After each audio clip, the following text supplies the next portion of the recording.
तिकडे बघा एक बार ऑर्डर नाही ऑर्डर बघा पोर्टफोलिओ दाखवा एक बार. आता ते कर घे 200 पी पडला 8.30ला 8.30 ती कितला पडला 8.30 हां आणि सी पडला 34ला किती 34 34 रुपयाला 34 34.50 50 लय डिफरन्स पडला दोघांमध्ये लय डिफरन्स झाला यार. तेच वर झालं आज आपलं थोडं गणित वेगळं व्हाय बसलं याच्यात. ठीक आहे चलते जाऊ दे कर 8.34 प्लस 8.30 50 प्लस 8.30 मल्टिप्लाय बाय 40 1720 रुपये. मल्टिप्लाय बाय 40 काय हे आपले ते लॉट्स आहेत 856 3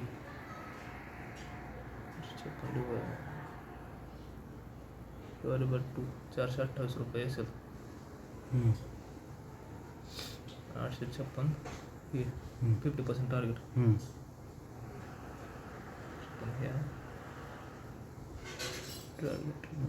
हे काढ स्टॉप लॉस कितीला येणार आहे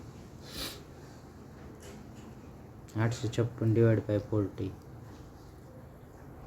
428 रुपये डिवायडेड 40 कशाला 2 केलं ना तू 856 डिवायडेड बाय 40 21 कर तिन्हीची ॲडिशन प्लस 8.30 प्लस ते हे 34C पडला का कडून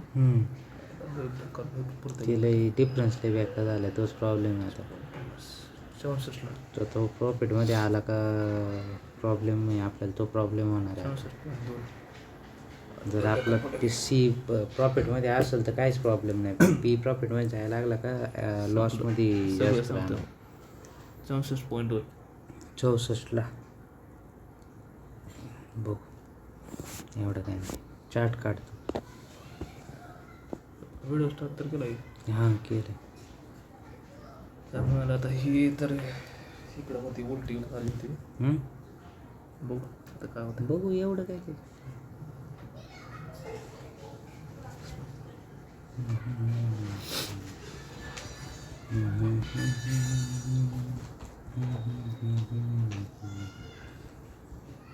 आपलं 25 स्टॉप लॉस किती आहे 428 रुपये.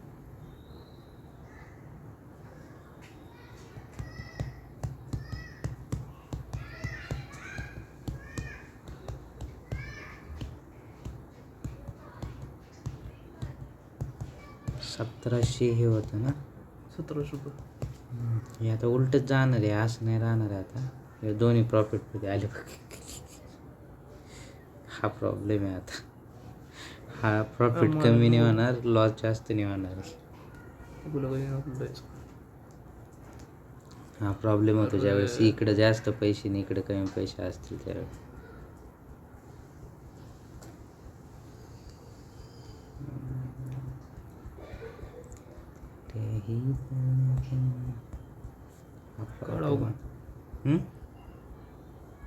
एक पोझिशन काढून टाकू तुला मी मागं म्हटलं नव्हतं का नाही पोझिशन कशाला जे आहे ते त्याच्यात काय नाही चेंज नाही करायचं नको गहू नाही फालतू कशाला जे आहे ते आहे.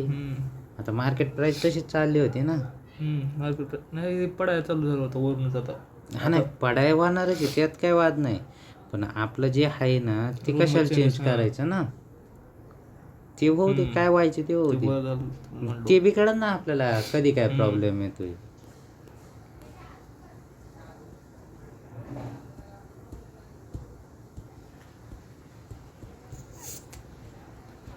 आपला स्टॉप लॉस तरी कुठं लय छोटा आहे मोठाचे स्टॉप लॉस आपला 426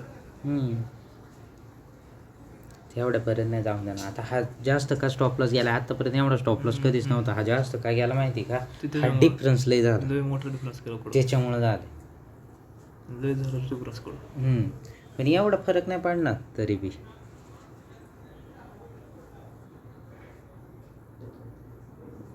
मॅक्स स्टॉप लॉस आहे ना आपला नाही स्टॉप लॉसपर्यंत जाऊ शकते कदाचित कारण की आत्ताच एवढं चालते ना स्टॉप लॉसपर्यंत जाऊ शकते मग कदाचित जाऊ दे बघू जे होईल ते होईल. स्टॉप लॉस तर स्टॉप लॉस.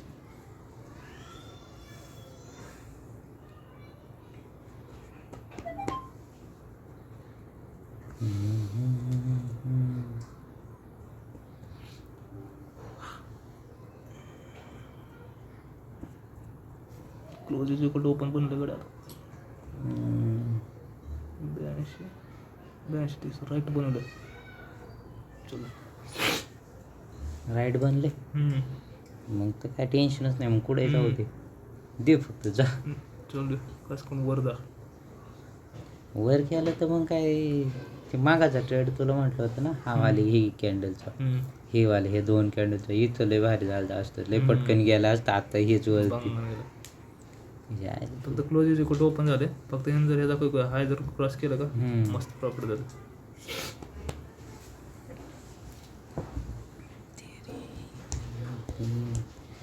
अशा ट्रेडला पण आपल्याला काहीतरी बनवायला लागते रूल, की समजा असा डिफरन्सचा पाडला तर.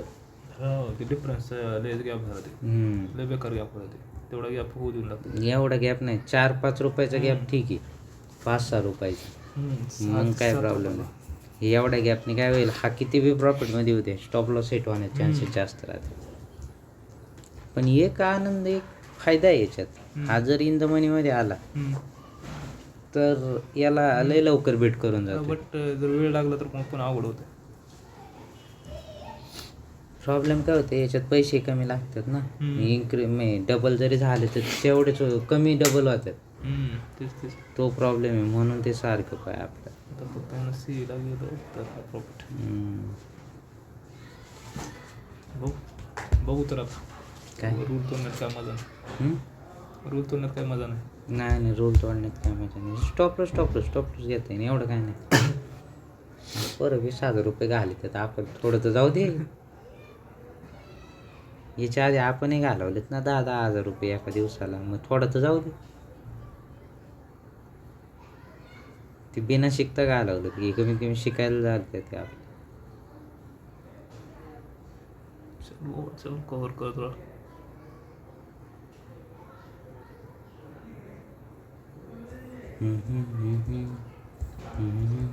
किती वाजता ऑर्डर पडल्या पॉवर?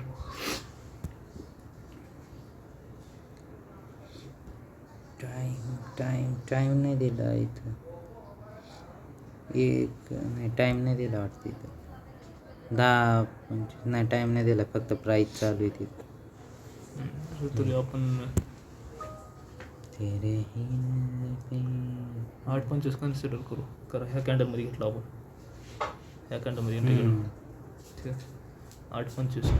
हा मग 25च ना. 25लाच घेतलं नाही. 30